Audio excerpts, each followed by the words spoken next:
প্ৰিয় দৰ্শক, এই ভিডিঅ'ত মই আপোনালোকলৈ লৈ আনিছোঁ এটি নিয়োগৰ বতৰা। এই নিয়োগৰ প্ৰতি জড়িত হয় office of the district mission coordinator, Assam Sarva Shiksha Abhiyan mission Charaideo. সমগ্ৰ শিক্ষা চৰাইদেউ আণ্ডাৰত বহুতো বিষয়ৰ চাকৰি পদ খালী হৈছে।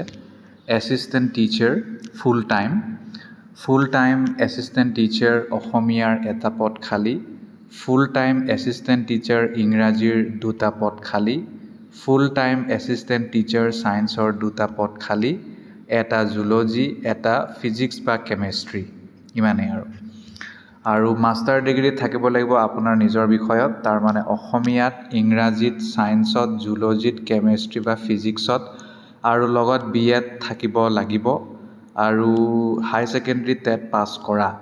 প্ৰিফাৰেঞ্চ দিব যদি আপুনি টিচিং এক্সপিৰিয়েঞ্চ গোটাই থৈছে UP, HS, HSS লেভেলত, আৰু যদি আপোনাৰ হায়াৰ ছেকেণ্ডেৰী টেট নাই তেতিয়াহ'লে তথাপিও আপুনি এপ্লাই কৰিব পাৰিব। জাষ্ট মাষ্টাৰ ডিগ্ৰী থাকিলেই হ'ল আপোনাৰ নিজৰ বিষয়ত, আৰু BEd লাগে, আৰু UP, HS, HSS শিক্ষা মানে তাত যদি আপোনাৰ টিচিং এক্সপিৰিয়েঞ্চ আছে তেতিয়া আপুনি প্ৰিফাৰেঞ্চ পাব।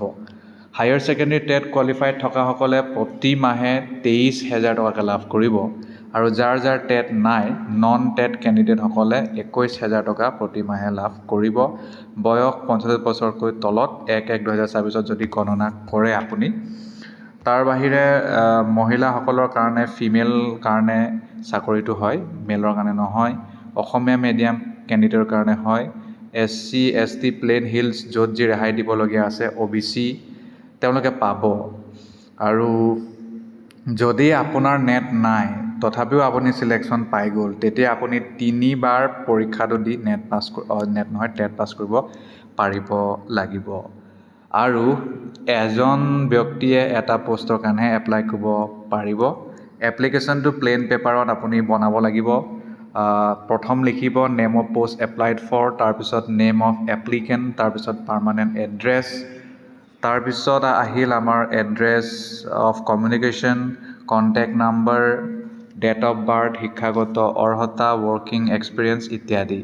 লগত passport size photograph, self attested যিমান যি ডকুমেণ্ট আছে সকলো, কাষ্টৰ পৰা আৰম্ভ কৰি, আৰু আপুনি জমা দিব লাগিব district mission coordinator SSA Charaideo 25 মে'ৰ আগে।